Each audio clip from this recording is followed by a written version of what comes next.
नमस्कार. मी सचिन शिवाजी खोपडे आणि माझ्यासोबत आहेत संतोष बापू खोपडे. आम्ही दोघेही तुमचं ऐतिहासिक मावळ प्रांत या YouTube चॅनलमध्ये सहर्ष स्वागत करतो. काही आख्यायिका अशा असतात, काही दंतकथा अशा असतात, की ज्यांना कुठलाही लिखित पुरावा नसतो. पण मौखिक परंपरेमध्ये सुद्धा त्या कथा, त्या आख्यायिका त्यांचं स्थान टिकून असतं. आणि मग अशा आख्यायिकांचा आपण पाठलाग करतो. त्या दंतकथांचा आपण मागोवा घेतो.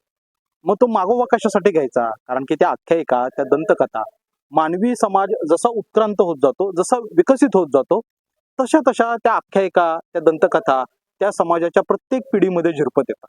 मग त्या आख्यायिका खऱ्या होत्या का? आणि त्या आख्यायिकांच्या पाठीमागची पार्श्वभूमी काय होती? ज्यावेळेला आपण परंपरा किंवा रीतिरिवाज याच्यामध्ये काही बाबींचा मागोवा घेतो, त्यावेळेला आपल्या लक्षात असं येतं, की ह्याच्या पाठीमागे अनेक वर्षाची पूर्वपीठिका, अनेक वर्षाची पार्श्वभूमी असावी. ऐतिहासिक मावळ प्रांत या YouTube चॅनलमध्येच आपण वाई तालुक्यातील खावली या नवलाई देवीच्या ठाण्याजवळ एक व्हिडिओ केला होता आणि त्या व्हिडिओची लिंक सुद्धा आम्ही सदर ठिकाणी देणार आहोत. आणि त्या व्हिडिओमध्ये आपण जे बगाडाचं एक लाकूड दाखवलं होतं नवलाईच्या मंदिराच्या बाहेरच्या पारावर, त्या लाकडाचा वरचा भाग कुठे आहे हे सुद्धा त्या व्हिडिओमध्ये दाखवलं होतं. आज आम्ही त्याच ठिकाणी भोर तालुक्यातील हिरडस मावळातील निगुडगर या गावी त्या व्हिडिओमध्ये ज्या देवाचा उल्लेख आहे मालोबा, त्याच देवस्थानाच्या प्रांगणामध्ये परिसरामध्ये आहोत. आणि त्या मालोबाचा खांब ज्याला आता चांदी लावलेली आहे ती तुम्ही ह्या व्हिडिओमध्ये पाहू शकता.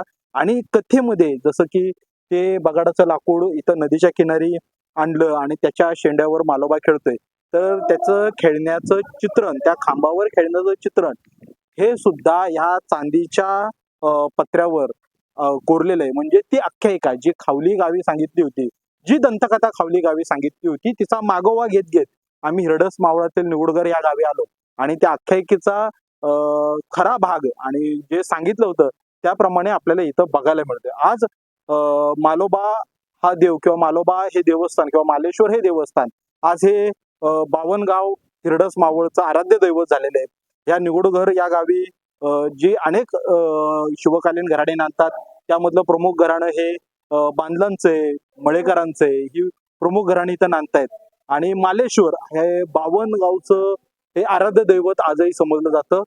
त्या मालेश्वराच्या मंदिरामध्ये ती जी आख्यायिका साधारण सांगितली जाते, साधारण 400 ते 500 वर्ष झाली की ती आख्यायिका सांगितली जाते. त्या आख्यायिकेचे प्रामुख्याने 2 ठिकाणी पुरावे आहेत.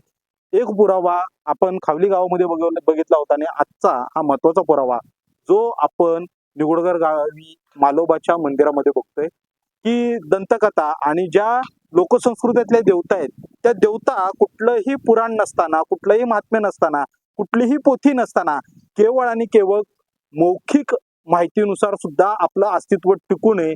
त्यांच्या संप्रदायाचं वैशिष्ट्य असं काही वेगळं नसताना सुद्धा केवळ भक्तांच्या श्रद्धेच्या जोरावर तो लोक संस्कृतीतील दैव संप्रदाय जो मालोबाच्या रूपात असो, नवलाईच्या रूपात असो, जो आपलं अस्तित्व टिकून आहे, त्या संस्कृतीचा ऐतिहासिक मावळ प्रांत या YouTube चॅनलच्या माध्यमातून आम्ही मागोवा घेण्याचा प्रयत्न करतोय. आज त्या प्रांगणामध्ये सुद्धा आपण इथे एक समाधी सदृश्य आपण बघू शकता. तसंच मंदिराच्या प्रवेशद्वाराच्या उजव्या बाजूला एक समाधी आहे की ज्याच्यावरती पद्मासनामध्ये एक मूर्ती कोरलेली आहे. साधारणपणे शैव संप्रदायामध्ये मृत झाल्यानंतर पद्मासनामध्ये दफन करण्याची पद्धत होती आणि मावळामध्ये जुन्या काळामध्ये म्हणजे अगदीच शिवकालीन किंवा त्याच्या अगोदरच्या काळामध्ये मावळामध्ये मोठ्या प्रमाणावर दफन होती. त्या दफनांचे अवशेष सापडतात पण, कारण की मुळामध्ये मावळाचं बऱ्यापैकी देवतांचं गौरवपण हे शैव संप्रदायामध्ये म्हणजे महादेव कोळी समाज असेल किंवा तिथलं पौराहित्य प्राचीन काळी ब्राह्मण समाज येण्याच्या अगोदर हे जंगमांकडे होतं, ज्या लिंगायत पंथांकडे होतं, त्यांच्यामध्ये सुद्धा दफन आहेत.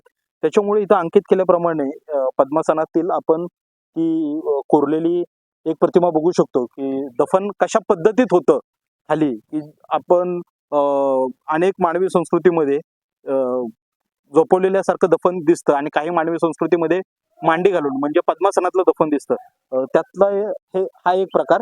वरती शिवलिंग कोरलेलं आहे. म्हणजे साधारणपणे आता वैष्णवीकरणामुळे म्हणा किंवा वारकरी संप्रदायामुळे म्हणा किंवा इतर संप्रदायांमुळे म्हणा, मृत व्यक्तीच्या नावाच्या अगोदर स्वर्गवासी किंवा वैकुंठवासी असं लागण्याचा जरी प्रघात आला असेल तरी मावळाची जी जुनी संस्कृती आहे ही मृतात्म्यांसाठी कैलासवासाचीच आहे, त्याचा हा आजोड पुरावा. धन्यवाद दादा. दादांनी आता आपल्याला चांगल्या प्रकारे संपूर्ण विषय किंवा लोकाख्यायिका काय असतात हे सर्व समजून सांगितलं. आपण खावलीला मागे जो व्हिडिओ केला होता त्या व्हिडिओचाच पाठपुरावा करत करत आज आपण निगुडगर या ठिकाणी आलोय आणि तिथं जी आपण हकीकत सांगितली होती ती हकीकत कशी सत्य आहे आणि तो खांब कसा आहे ते आपण या माध्यमातून तुम्हाला दाखवलेला आहे. आणि त्याचबरोबर तिथल्या छबिन्यामध्ये बांदल आणि मळेकर म्हणजे खावलीला ज्यावेळेस देवीचा उत्सव असतो आणि तिथं मिरवणूक किंवा छबिना निघतो त्यावेळेस तिथं पहिल्यांदा एक पुकारा केला जातो की मळेकर बांदल कोण असतील तर त्यांनी खावलीच्या शिवेच्या बाहेर जावे, असं तिथं एक पुकारा केला जातो. आणि ती गोष्ट आज आम्ही इथं येऊन इथल्या लोकांशी चर्चा करून सत्यता त्याची पडताळली आहे आणि ती गोष्ट सत्य आहे. आणि असंच आपण पुन्हा भेटू नवीन माहितीसह नवीन स्थळासह एखाद्या अनोख्या मोहिमेवर. तोपर्यंत जय जिजाऊ, जय शिवराय.